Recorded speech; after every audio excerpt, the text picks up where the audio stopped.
On the evening of July 4th, 1942, Convoy PQ-17 was steaming through the Arctic Ocean toward the Soviet port of Archangel, carrying cargo that Stalin's armies desperately needed to resist the German invasion. The convoy consisted of 35 merchant ships loaded with nearly 200,000 tons of war material. Tanks, aircraft, ammunition, fuel, vehicles, everything required to sustain modern warfare.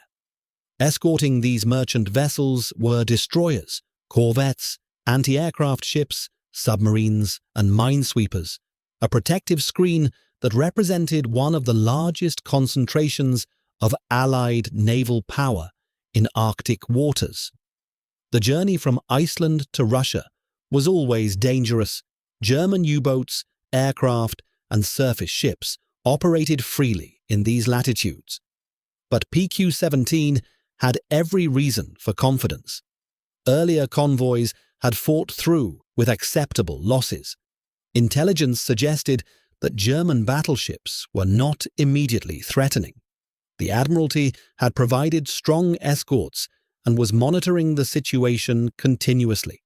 Then, at 9:36 in the evening, the escort commander received a signal from London that would transform a difficult but manageable operation into the greatest naval disaster of the Arctic convoys. The message was brief and unambiguous. Convoy is to scatter. What followed was slaughter. Over the next 10 days, as merchant ships dispersed across hundreds of miles of Arctic Ocean and attempted to reach Russia alone, German submarines and aircraft hunted them systematically. 24 ships were sunk, representing 2/3 of the convoy. 153 merchant seamen died in the freezing waters. 430 tanks, 210 aircraft, 3,350 vehicles, and 99,000 tons of other cargo went to the bottom. The losses were staggering, but the manner in which they occurred, not through overwhelming enemy force, but through an order that stripped the convoy of its protection, made the disaster particularly bitter. The men who died in PQ-17 were killed not by German efficiency, but by British panic, by a command decision that prioritized theoretical threats over operational reality. The strategic context of the Arctic convoys was rooted in the desperate circumstances of summer 1942. Germany had invaded the Soviet Union a year earlier, and by July the Wehrmacht was driving toward the Caucasus oil fields and Stalingrad. Soviet resistance was fierce but costly, consuming materiel faster than Soviet factories could produce replacements. Stalin demanded that Britain and the United States open a second front in Western Europe to relieve pressure on the Red Army. Churchill and Roosevelt, not yet ready for a cross-channel invasion, offered instead a flow of weapons and supplies delivered by convoy through the Arctic Ocean to Soviet ports. These Arctic convoys became politically and strategically essential, a visible demonstration of Allied commitment that Stalin accepted as insufficient but better than nothing. The route itself was a navigator's nightmare and a commander's fear. Convoys departed from Iceland or Scotland, travelled north around Norway's North Cape, and entered the Barents Sea before reaching Murmansk or Archangel. In summer, the midnight sun eliminated darkness, making concealment impossible and allowing German aircraft to attack around the clock. In winter, darkness and storms provided some protection, but created hazards of ice, cold, and navigation that killed ships without enemy action. The waters were shallow in places, limiting submarine maneuvers, but also restricting the movements of escort vessels. German forces operated from Norwegian bases, giving them short distances to target areas and allowing rapid concentration of U-boats and aircraft against detected convoys. Convoy PQ-17 sailed from Iceland on June 27th with 35 merchant ships and an escort that seemed adequate to the threat. The close escort consisted of destroyers, corvettes, and smaller anti-submarine vessels that would accompany the merchants throughout the journey. A covering force of cruisers under Rear Admiral Lewis Hamilton steamed nearby, ready to intervene if German surface ships appeared. Further distant, the home fleet with battleships and an aircraft carrier provided heavy backup, though it would remain west of Bear Island to avoid German air attacks from Norway. The layered defense was designed to protect against U-boats, aircraft, and surface raiders simultaneously, trading flexibility for comprehensive coverage. The first days of the passage proceeded with the expected harassment. German reconnaissance aircraft shadowed the convoy continuously, reporting positions that allowed U-boats and bombers to be vectored toward the formation. Aircraft attacked several times but were driven off by anti-aircraft fire. One merchant ship was torpedoed and sank. One more was damaged and had to return to Iceland. The losses were regrettable, but within predictions. The convoy continued eastward, its formation tight, its escorts alert, moving steadily through waters that grew more dangerous with every mile toward Norway. The crisis that destroyed PQ-17 began with intelligence rather than combat. British codebreakers monitoring German communications detected signals suggesting that the battleship Tirpitz, Germany's most powerful surface ship, was preparing to sortie from her Norwegian fjord. Tirpitz was a monster. 45,000 tons, 8 15-inch guns, armor that could resist conventional torpedo attacks. If she emerged to attack PQ-17, the convoy's escorts would be helpless. Destroyers and corvettes could not engage a battleship with any hope of success. The covering force of cruisers might delay her, but could not stop her. Only the home fleet battleships could fight Tirpitz on equal terms, and they were too far away to intervene quickly. The Admiralty's response to this perceived threat was shaped by institutional trauma from earlier disasters. The loss of HMS Hood to Bismarck 1 year earlier had demonstrated what German battleships could accomplish against inadequate opposition. The destruction of Force Z by Japanese aircraft off Malaya had shown that capital ships without air cover were vulnerable. The memory of these failures influenced decision-making at the highest levels, creating a culture of caution that prioritized avoiding catastrophic loss over accepting operational risk.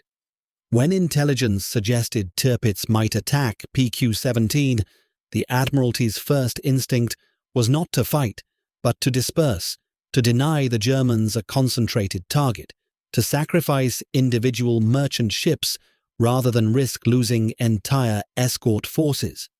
Admiral Dudley Pound, the first Sea Lord, made the decision personally.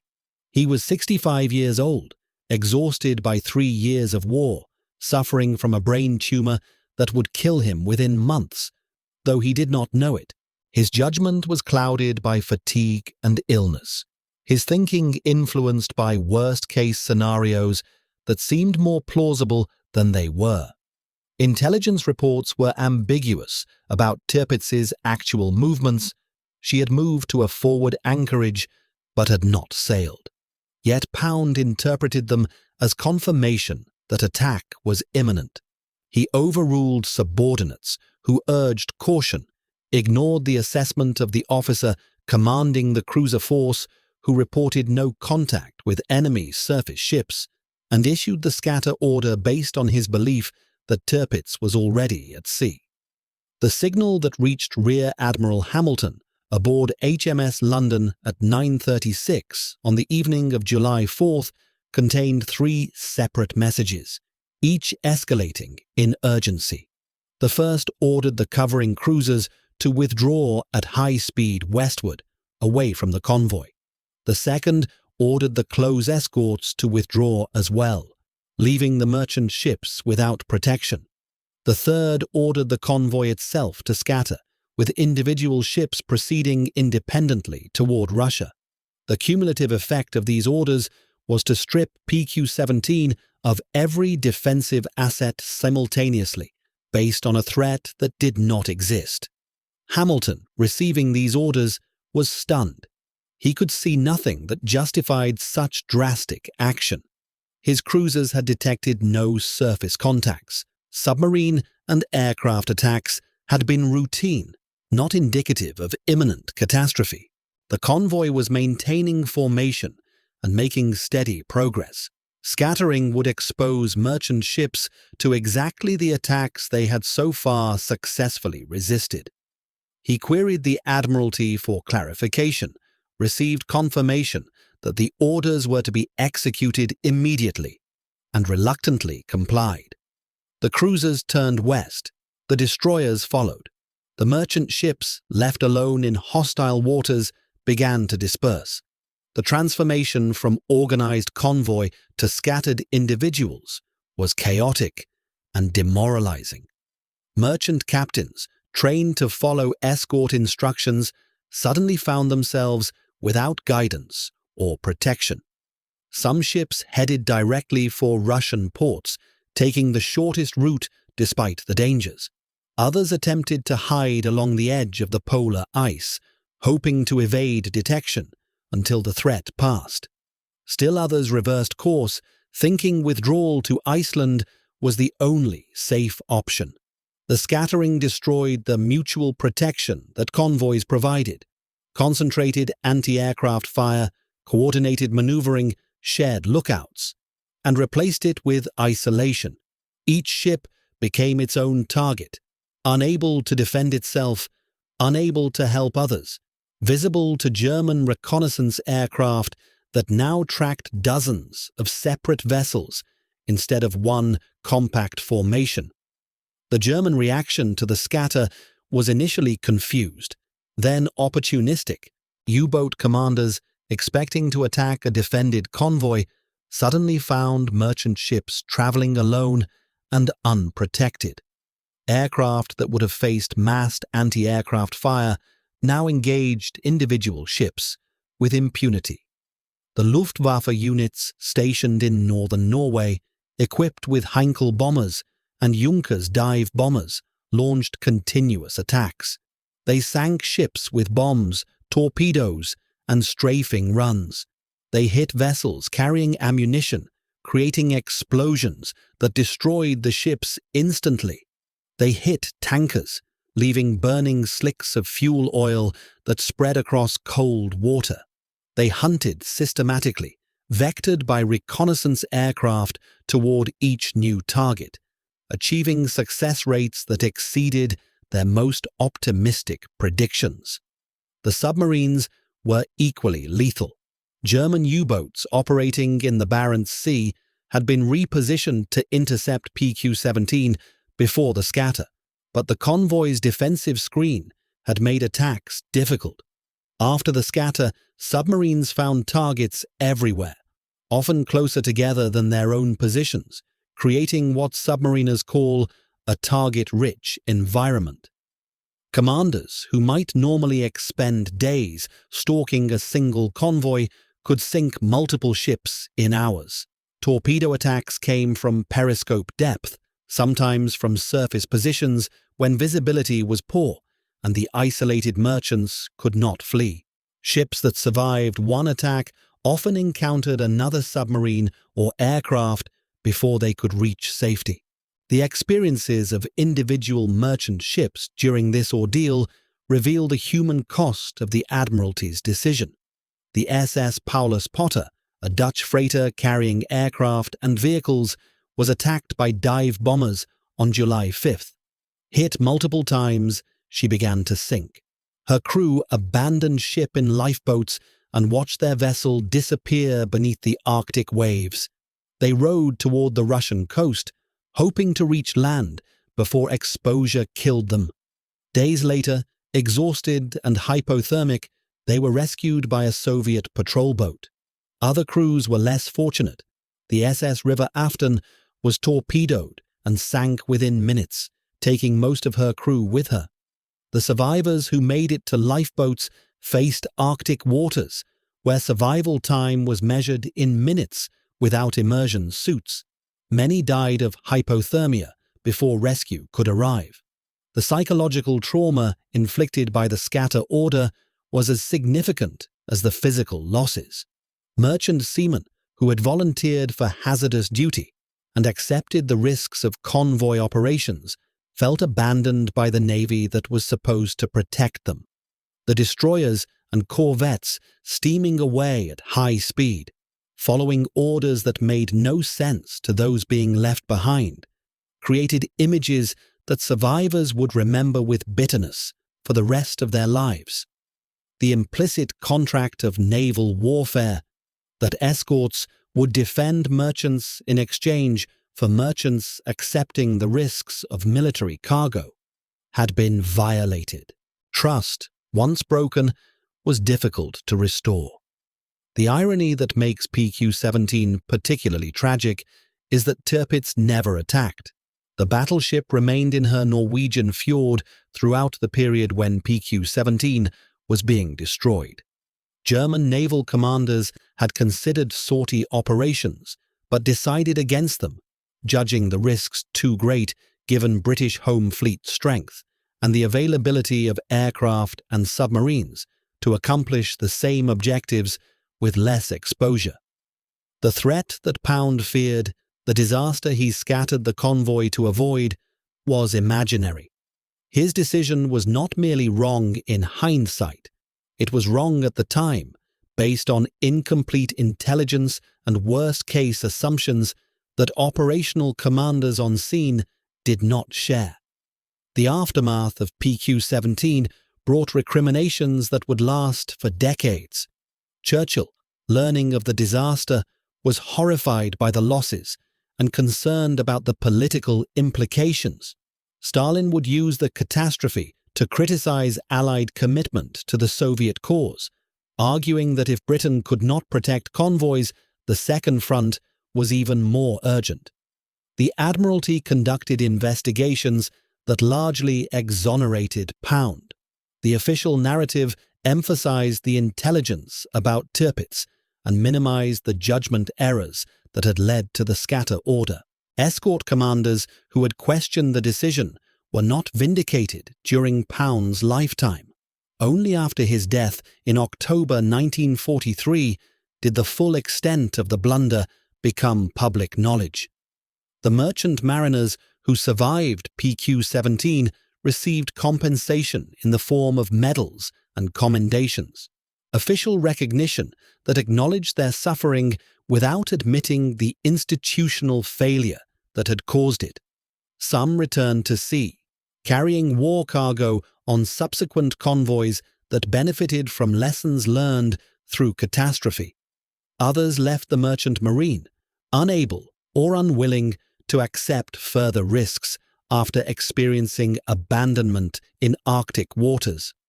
The psychological casualties, men whose minds broke under the stress of watching their ships burn, of seeing shipmates die, of enduring days in lifeboats without hope of rescue, were never fully counted. The operational lessons of PQ-17 influenced convoy doctrine for the remainder of the war.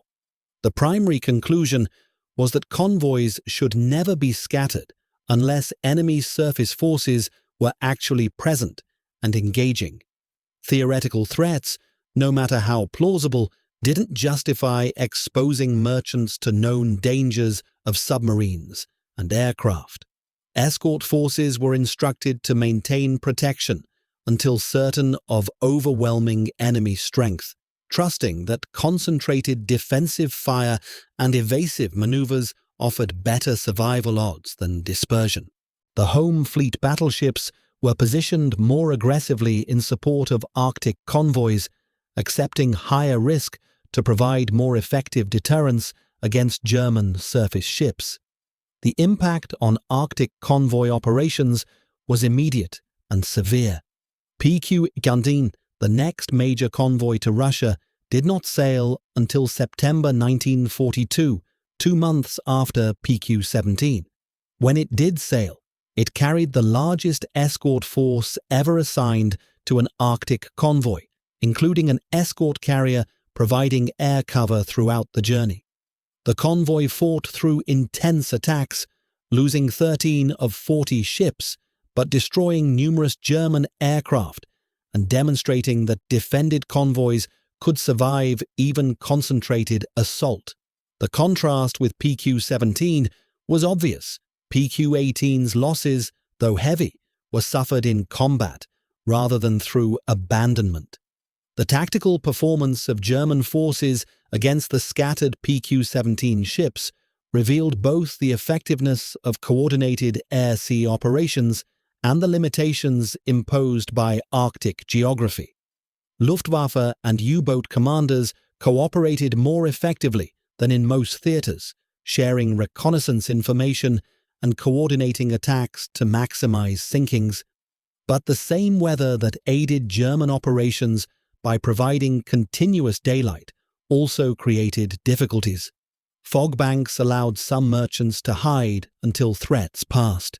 Ice fields provided navigational hazards that protected vulnerable ships from pursuit.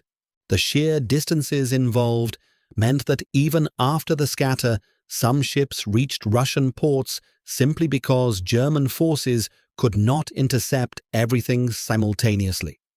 The Soviet reception of PQ-17 survivors was complicated by political and strategic considerations. Stalin's government was grateful for military supplies but suspicious of Western motives and critical of what it perceived as insufficient commitment. Merchant crews who reached Russian ports expecting gratitude sometimes encountered indifference or hostility. Soviet authorities were more interested in the cargo than the men who had risked their lives delivering it. Cultural and linguistic barriers made communication difficult. The dreary ports of Murmansk and Archangel, under constant German air attack, offered little respite after the ordeal of the convoy journey. Survivors often found that reaching safety meant merely exchanging one form of danger for another. The long-term strategic impact of PQ-17 extended beyond immediate military consequences. The disaster demonstrated the vulnerability of Arctic convoys and forced a reassessment of the cost-benefit calculation. Was maintaining supply flow to Russia worth the losses being incurred? Churchill and Roosevelt concluded that it was, that the political necessity of supporting Stalin outweighed the material costs, but the decision required conscious acceptance of casualties that might otherwise have been unacceptable. The Arctic convoys continued throughout the war, delivering millions of tons of supplies despite horrific losses in ships and men. The ethical questions raised by the scatter order remain unresolved. Did Pound's duty to preserve British warships justify abandoning merchant ships to near certain destruction?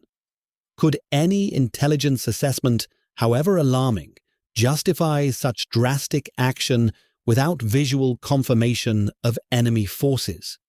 What obligations do naval officers have to the civilians serving under their protection? These questions admit no easy answers.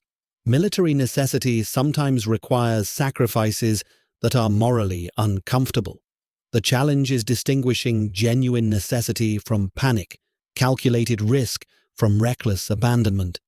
The comparison between PQ-17 and other convoy battles of World War II reveals how exceptional the disaster was. Other convoys suffered higher percentage losses.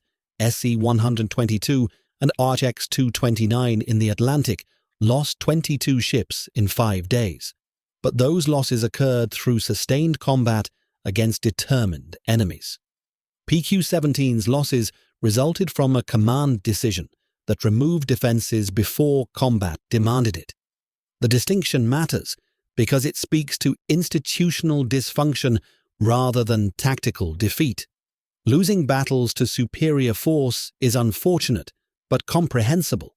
Losing battles because of self-inflicted strategic errors is inexcusable. The fate of the 11 merchant ships that did reach Russian ports from PQ-17 deserves recognition. These vessels, through skill, luck, and determination, survived the scatter and completed their missions. Some navigated through fog and ice to avoid detection. Others fought off attacks by gunfire and evasive maneuvering. Several benefited from Soviet air patrols that provided cover during the final approaches to Murmansk. The crews of these ships performed heroically under circumstances that would have justified surrender or flight. They continued toward their destinations when every rational calculation suggested turning back, and they succeeded when success seemed impossible. Admiral Pound died 3 months after PQ-17, his health destroyed by the stress of high command and the brain tumor that had been affecting his judgment for months. Whether he understood the magnitude of his error, whether he regretted the deaths his decision caused, is not recorded. His defenders argue that he made the best decision possible with the information available, that protecting irreplaceable warships from a perceived battleship threat was strategically sound, even if the execution proved disastrous. His critics counter that a commander who panics at unconfirmed intelligence, who abandons merchant ships without cause, who ignores the assessments of officers on scene, has failed in his fundamental duties regardless of his reasoning. The legacy of Convoy PQ-17 is preserved in numerous accounts, official histories, personal memoirs, documentary records. The men who sailed in that convoy and survived wrote about their experiences, some immediately after the war, others decades later when they could finally process the trauma. The ships that were sunk are remembered in maritime casualty lists and war memorials. The cargo that went to the bottom, tanks that might have fought at Kursk, aircraft that might have contested German air superiority, vehicles that might have supported offensives, represents losses that cannot be quantified, but that certainly affected the course of the Eastern Front.